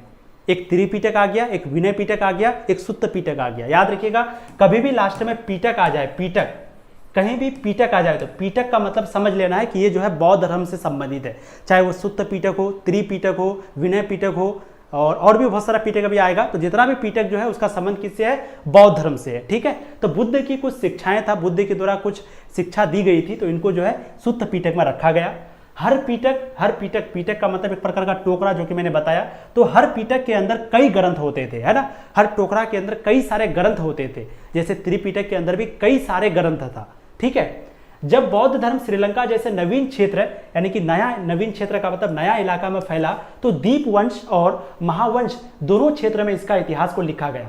कहने का मतलब क्या है कि जब बौद्ध धर्म जब श्रीलंका जैसे नया क्षेत्र में फैला, क्योंकि पहले जो है श्रीलंका में कोई भी बौद्ध धर्म नहीं था, लेकिन अशोक का बेटा और बेटी, है ना, अशोक का बेटा और बेटी जाकर के बौद्ध धर्म को फैलाया था। कहां पर? नेपाल में। तो जब नेपाल में बौद्ध धर्म को फैलाया तो वहां पर जो है फैला, तो दीपवंश और महावंश दोनों क्षेत्र में इसका इतिहास को लिखा गया। अब दीपवंश और महावंश में जो इसका इतिहास को लिखा गया है, दीपवंश और महावंश का मतलब होता क्या है इसको देखिए। दीपवंश का अर्थ होता है द्वीप का इतिहास, तथा महावंश का अर्थ होता है महान इतिहास, यानी कि ग्रेट हिस्ट्री। ठीक है, तो दीपवंश में भी इसके बारे में लिखा गया। जब वो धर्म वहां पर फैला था श्रीलंका में, तो वहां पर जो है इसके बारे में मतलब कि इस धर्म के बारे में, जब ये धर्म वहां पर फैला था तो उस वक्त में जो द्वीप था उसके बारे में भी लिखा गया द्वीपवंश में। तो द्वीपवंश का मतलब हो गया द्वीप का इतिहास को लिखा गया, साथ ही साथ महान इतिहास को लिखा गया, मतलब महावंश का भी इतिहास लिखा गया, मतलब महान इतिहास को लिखा गया। ठीक है, तो आपको अगर यहाँ पर द्वीपवंश और महावंश का मतलब समझ में नहीं आया तो देख लीजिएगा, द्वीपवंश मतलब द्वीप का इतिहास, महावंश मतलब महान इतिहास। ठीक है जी, आगे देखिए। ज्यादातर पुराने ग्रंथ पाली भाषा में लिखे गए थे। और ज्यादातर जो पुरानी ग्रंथ है, यानी कि जितना भी पुरानी ग्रंथ है, वो कौन सी भाषा में लिखी गई थी? पाली भाषा में। अगर आपको पूछा जाए कि बौद्ध धर्म के जो ज्यादातर ग्रंथ है प्यारे बच्चों, वह कैसे लिखा गया है, तो बौद्ध धर्म के जो ज्यादातर ग्रंथ है वो पाली भाषा में लिखा गया है। ठीक है, पाली प्राचीन उत्तर भारत के लोगों की भाषा थी, जो पूर्व में बिहार से पश्चिम में हरियाणा राजस्थान तक, और उत्तर में नेपाल उत्तर प्रदेश से दक्षिण में मध्य प्रदेश तक बोली जाती थी। यानी कि जो पाली जो भाषा है, पाली ये जो भाषा है वो कौन सी भाषा थी? जो पाली भाषा है वो प्राचीन उत्तर भारत के लोगों की भाषा थी। ठीक है, याद रखिएगा, प्राचीन उत्तर भारत के लोगों की। अब उत्तर भारत में कौन कौन से लोग आते हैं? जैसे कि पूर्व में बिहार आ गया, पश्चिम में हरियाणा राजस्थान आ गया, उत्तर में नेपाल उत्तर प्रदेश आ गया, और दक्षिण में मध्य प्रदेश आ गया, हर जगह जो है ये पाली भाषा को बोला जाता था। लेकिन ये जो पाली भाषा है वो था उत्तर भारत का, ठीक है। और ज्यादातर जो भी ग्रंथ है बौद्ध धर्म का वो कौन सी भाषा में लिखा गया है? पाली भाषा में। प्रश्न पूछा जाएगा बौद्ध धर्म के ग्रंथों को ज्यादातर कौन सी भाषा में लिखा गया है? पाली भाषा में, ठीक है। जब बौद्ध धर्म पूर्व एशिया में फैला तब फासियन एवं सुवेन जैसे तीर्थयात्री बौद्ध ग्रंथों की खोज में भारत आए। कहने का मतलब है जब ये बौद्ध धर्म पूरे एशिया में फैलने लगा तो उस वक्त में चीन के 2 यात्री यहां पर आए थे। एक का नाम था फासियन और एक का नाम था सुवेन। एक का नाम क्या था? फासियन, एक का नाम था सुवेन। ये जो है भारत आए, ठीक है। किसके लिए? बौद्ध ग्रंथों की खोज में। बौद्ध ग्रंथ को खोज यानी कि बौद्ध ग्रंथ की खोज में जो है ये भी भारत आए थे, ठीक है। और यहां से पुस्तकें लेकर अपने देश चीन गए, जहां बड़े बड़े विद्वानों ने इसका अनुवाद अपने भाषा में किया। समझ में आ गया आपको? यानी कि ये जो फासियन नाम का व्यक्ति था, ये जो सुवेन, ये दोनों नाम है जो कि चीन का था। तो ये जो है बौद्ध ग्रंथ की खोज में भारत आए थे और यहाँ से जो है वो बौद्ध ग्रंथों को लिया और फिर अपना देश गया और वहाँ जाकर के इसको अनुवाद किया अपने भाषा में, चीनी भाषा में, और फिर पूरे देश में इसको बांटा और फिर वहाँ के लोग भी जो है आज सबसे ज़्यादा बौद्ध धर्म को मानने वाले हो गए, यही लोग की वजह से, ठीक है। समझ में आ गई? तो बस ये सारा कारण है, ये जितना भी मैंने आपको बताया, यही कारण की वजह से आज के दिन भी जो बौद्ध ग्रंथ है वो सुरक्षित भी है और साथ ही साथ इसका निर्माण भी होता गया, मतलब ये बढ़ते भी चला गया। समझ में आ गया? और दुनिया का 4था सबसे बड़ा धर्म बन गया। समझ सकते हैं आप। अगला टॉपिक है बच्चों बुद्ध और ज्ञान की खोज। यानी कि गौतम बुद्ध जो है वो कहाँ पर भ्रमण करते थे, कहाँ पर घूमते थे, फिरते थे और किस तरीके से ज्ञान हुई, उनको ज्ञान की प्राप्ति हुई और कैसे ज्ञान का खोज हुआ, इनको देखते हैं, ठीक है। तो गौतम बुद्ध जो है वो क्या थे? एक भ्रमण थे। भ्रमण का मतलब होता है घूमना फिरना। लिख देता हूं ताकि आपको चीजें और अच्छे से समझ में आए। घूमना, ठीक है। गौतम भ्रमण का मतलब क्या होता है? घूमना फिरना। तो गौतम बुद्ध जो है वो क्या थे? एक भ्रमण थे, मतलब वो हमेशा घूमते रहते थे, ठीक है। वो घूमते फिरते थे, नई नई चीज़ों को देखते थे। कोई प्राकृतिक चीज़ हो गया, झरना हो गया, पेड़ हो गया, वहाँ पर जाके बैठ जाते थे। इस तरीके का उनका चरित्र था। तो वो जो है भ्रमण थे। इन्हीं की शिक्षाओं पर बौद्ध धर्म का विस्तार हुआ और गौतम बुद्ध की ही शिक्षाओं पर बौद्ध धर्म का विस्तार हुआ, ठीक है। यानी कि बौद्ध धर्म में कोई भी कुछ अगर पढ़ता है तो वो किसके द्वारा दिया गया है? गौतम बुद्ध के द्वारा। सैकड़ों वर्षों के दौरान बुद्ध के संदेश पूरे उपमहाद्वीप सहित जापान, श्रीलंका, कोरिया, चीन, म्यांमार, थाईलैंड तथा इंडोनेशिया तक फैला। मतलब 100 साल के दौरान, लगभग 100 साल के दौरान जो भी वो संदेश दिए, जो भी वो उपमहाद्वीप मतलब कई सारे वो संदेश दिए, कई तरह के वो शिक्षाएं दिए। तो ये जो शिक्षाएं हैं वो कई देशों में फैला, जैसे कि जापान में फैला, श्रीलंका में फैला, कोरिया में फैला, चीन में फैला, म्यांमार में फैला, थाईलैंड में फैला, इंडोनेशिया में फैला। 100 साल के अंतर्गत, ठीक है। इतिहासकारों ने कई ग्रंथों के माध्यम से बुद्ध के जीवन काल जानने का प्रयास किया। इनके अनुसार बुद्ध जो है वो शाक्य कबीले के सरदार के बेटे थे। यानी कि जो इतिहासकार है वो कई ग्रंथों से, क्योंकि बहुत सारा ग्रंथ उस वक्त में लिखा गया था जब बौद्ध धर्म यहाँ पर आए थे, तो जो इतिहासकार का काम क्या है? किसी के बारे में पता लगाना, खोज करना, उसका इतिहास का पता लगाना, ठीक है। तो ये भी जो है गौतम बुद्ध के इतिहास के बारे में, गौतम बुद्ध के जीवन काल के बारे में जानने के लिए प्रयास किया। और फिर जब वो जानने के लिए प्रयास किया तो उसको कुछ जानकारी मिली। जैसे उनके अनुसार जो बुद्ध था या गौतम बुद्ध था वो कौन सा कबीला का था? शाक्य कबीला का सरदार का बेटा था, ठीक है। कबीला क्या होता है प्यारे बच्चों? जैसे अगर जब आप इस्लामिक हिस्ट्री देखेंगे तो वहाँ पर कबीला होता था, है ना। कबीला मतलब क्या होता है? एक प्रकार का बस्ती, एक प्रकार का टोला, जहाँ पर छोटा छोटा जो मिट्टी का पर्दा का जो घर होता था वो बनाया जाता था, ठीक है। उसी को कबीला कहते थे। जैसे अगर बोला जाए उस वक्त में कई सारे कबीला थे। कुरैश कबीला, इस्लाम हिस्ट्री जब आप पढ़ेंगे, अरब के बारे में जब देखेंगे, जब इस्लाम का उदय हुआ तो उस वक्त में कबीला चलता था। तो कबीला का मतलब आप समझिए एक प्रकार का गाँव, बहुत आसान शब्दों में, ठीक है। तो ये जो है बुद्ध जो है वो कौन से कबीले के थे? शाक्य कबीले के सरदार के बेटे थे, ठीक है। बुद्ध के बचपन का नाम सिद्धार्थ था। बुद्ध के बचपन का नाम क्या था? सिद्धार्थ, जो हमने बताया। यानी कि ये कौन पता लगाया? इतिहासकार पता लगाया। पहला पता लगा कि ये शाक्य कबीले के सरदार के बेटे हैं। दूसरी बात पता लगी कि इसका नाम बचपन का सिद्धार्थ था। तीसरा पता लगा कि इनका जो जन्म है वो लुम्बिनी नेपाल में हुआ था। लुम्बिनी जो कि नेपाल में पड़ता है, वहीं पे जो है गौतम बुद्ध का जन्म हुआ था। फिर जो तीसरा जो जानकारी पता चला कि बुद्ध की जो जीवन साथी उनका नाम क्या था? राजकुमारी यशोधरा, जो कि हमने बताया। फिर चौथा बुद्ध के पिताजी का नाम पता चला जिसका नाम था शुद्धोधन, और उनके माताजी का नाम पता चला जिनका नाम था मायावती।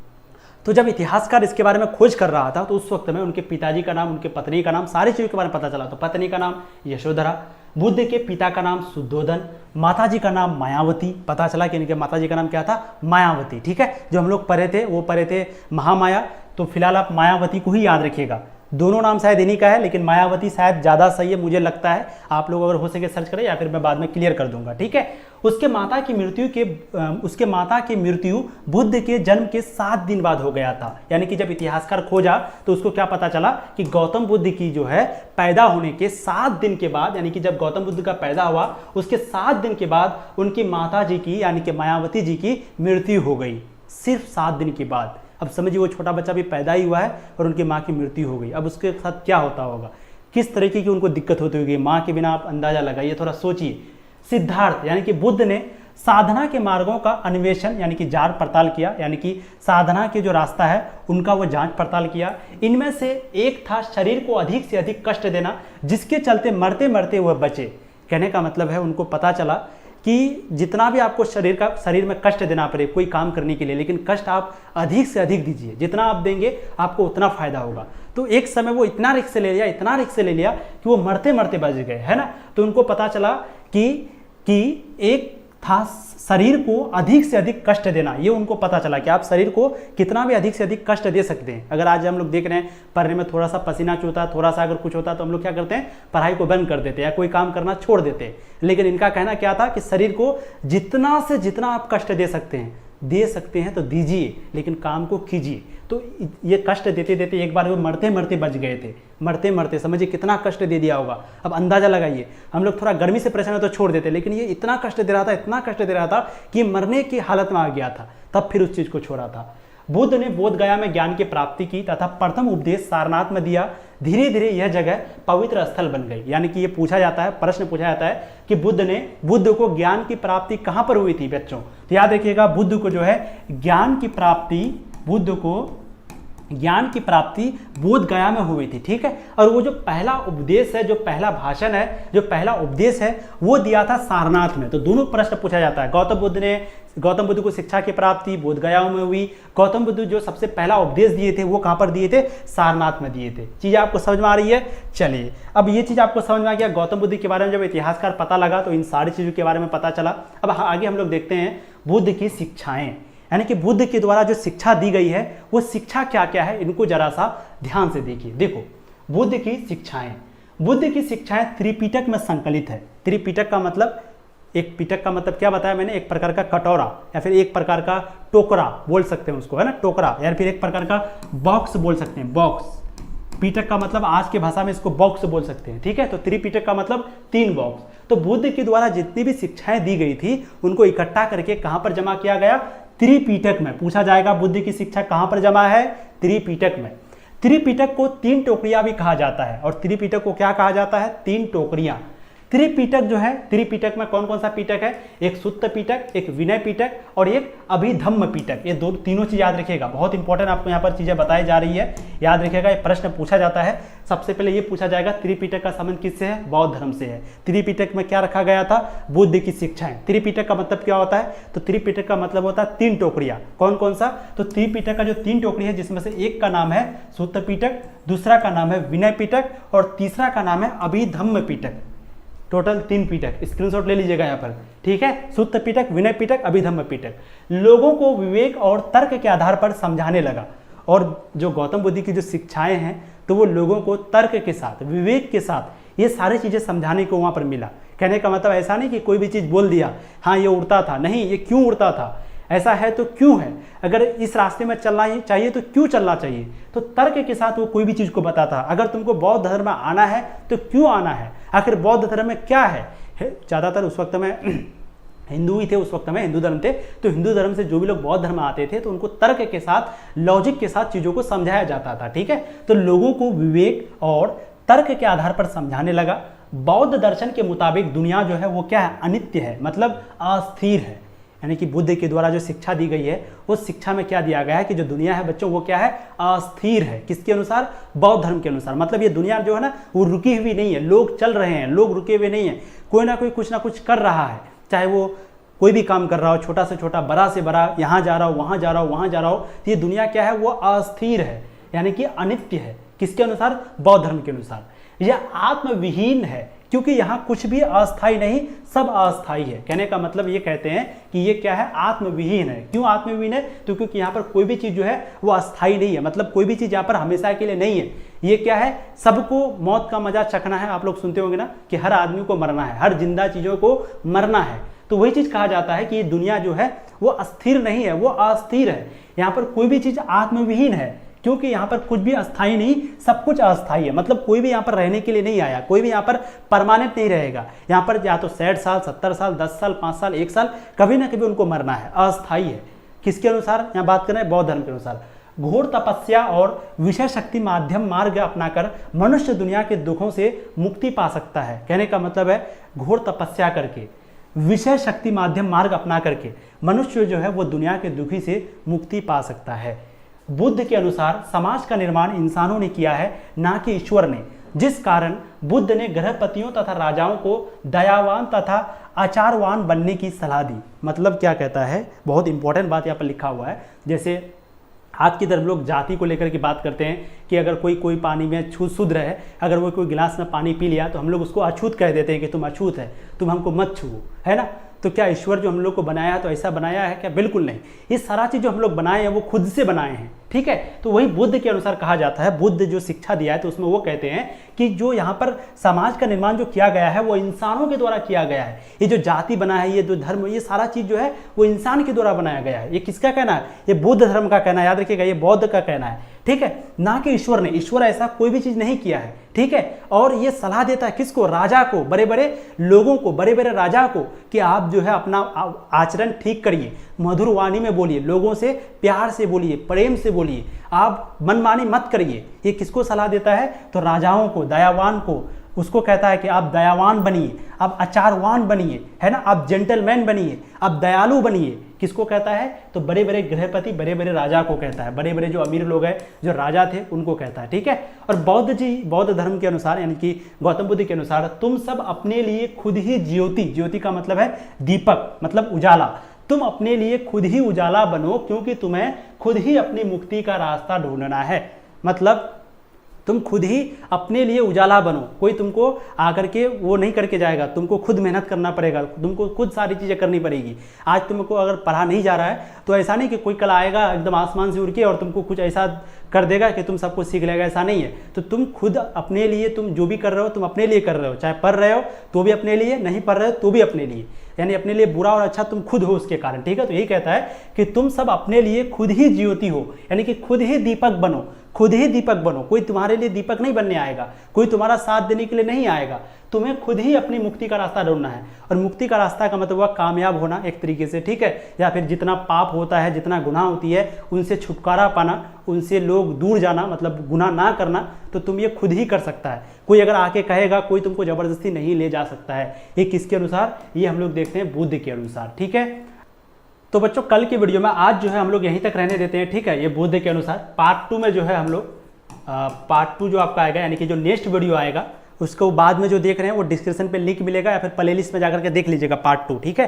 तो वहां पर हम लोग बुद्ध के अनुयायी अथवा बौद्ध के शिष्य देखेंगे। उसके बाद जैन धर्म में आएगा आपका, फिर जैन धर्म के बाद यज्ञ तथा विवाद आएगा, फिर जो लास्ट टॉपिक है वो है मंदिरों का निर्माण, फिर ये चैप्टर समाप्त। तो हमको लगता है कि पार्ट 2 में जो है ये चैप्टर आपका द एंड हो जाएगा, ठीक है। तो आज हम लोगों ने बौद्ध धर्म के बारे में जाना और स्तूप के बारे में जाना, स्तूप में सांचे का स्तूप, अमरावती का स्तूप के बारे में जाना। उम्मीद करते हैं आज का क्लास आपको बहुत अच्छा लगा होगा। अगर आपको अच्छा क्लास आज का लगा है तो प्लीज वीडियो को आप लोग लाइक करिएगा, चैनल को आप लोग सब्सक्राइब कर दीजिए अगर आप लोग पहली बार इस चैनल में आए हैं तो, ठीक है। और प्लीज वीडियो को ज्यादा से ज्यादा आप लोग शेयर करिएगा प्यारे बच्चों, क्योंकि आप लोग वीडियो को शेयर करेंगे तभी जो आपके प्यारे से नए नए साथी हैं, आप ये मत सोचिए जैसे आप अगर किसी से छुपाइएगा ना कि हम अपना चुपके से तैयारी करते हैं, उसको नहीं बताते हैं, तो ठीक वैसे वो भी कुछ होगा जो आपको नहीं बता रहा होगा, ठीक है। तो जब आप बताइएगा उसको कि भाई एक चैनल मिला है, बहुत अच्छा पढ़ाते हैं सर, अगर आप लोग को लगता है तो बहुत अच्छा पढ़ाते हैं, तुम जाकर के पढ़ो, तो वो भी शायद कुछ ऐसा चीज़ है जो कि आपको बताए कि हम भी कहीं से पढ़ते हैं, हम भी ये बुक पढ़ते हैं, हम भी ये नोट्स पढ़ते हैं, ठीक है। तो प्लीज़ आप लोग वीडियो को ज़्यादा से ज़्यादा शेयर करिए, ज़्यादा से ज़्यादा आप वीडियो को लाइक करिए, और चैनल को अगर पहली बार आए हैं तो सब्सक्राइब कर दीजिए, ठीक है। और जो बच्चा PDF ले चुके हैं, इस क्लास के खत्म होने के बाद प्यारे बच्चों आप लोगों से हम्बल रिक्वेस्ट है, आप जाइएगा PDF को एक बार शुरू से लेकर आखिर तक पढ़ लीजिएगा। और जो PDF नहीं लिए हैं वो क्या करेंगे? बहुत आसान है, सिंपली या तो आप तनु क्लासेस ऐप को इंस्टॉल करिए, है ना, तनु तनु क्लासेस ऐप को इंस्टॉल करिए प्ले स्टोर से। प्ले स्टोर में जाइए, वहाँ पर सर्च कीजिए तनु क्लासेस, ऐप को इंस्टॉल करिए। उनके बाद वहाँ पर एक PDF नोट्स का ऑप्शन है, तो वहाँ से आप PDF ले सकते हैं। या फिर अगर आपको कोर्स ज्वाइन करना है, कोर्स जिसका फी बहुत कम है, जिसमें हम लोग live classes, PDF, test, doubt class सारी चीज़ें वहाँ पर होती है, तो सारी चीज़ें यहाँ पर आपकी होती है। तो ये आप कोर्स ज्वाइन कर सकते हैं प्यारे बच्चों। तो आप PDF ले सकते हैं, कोर्स ले सकते हैं, जो भी लेना हो वो मिलेगा आपको तनु क्लासेस ऐप पर। ठीक है, ज़्यादा जानकारी के लिए हम एक बार नंबर दे देते हैं, इस नंबर पे आप कांटेक्ट कर सकते हैं हमसे 8709100975। ठीक है, 8709100975, इस नंबर पे ज़्यादा जानकारी लेकर कांटेक्ट कर सकते हैं। थैंक यू सो मच, आप लोगों ने अपना कीमती वक्त दिया प्यारे बच्चों। ऐसे ही पढ़ाई करते रहिए, ऑल द वेरी बेस्ट। और आप लोग बताइए आज का क्लास आपको कैसा लगा। मिलते हैं नेक्स्ट वीडियो में, तब तक के लिए जय हिंद।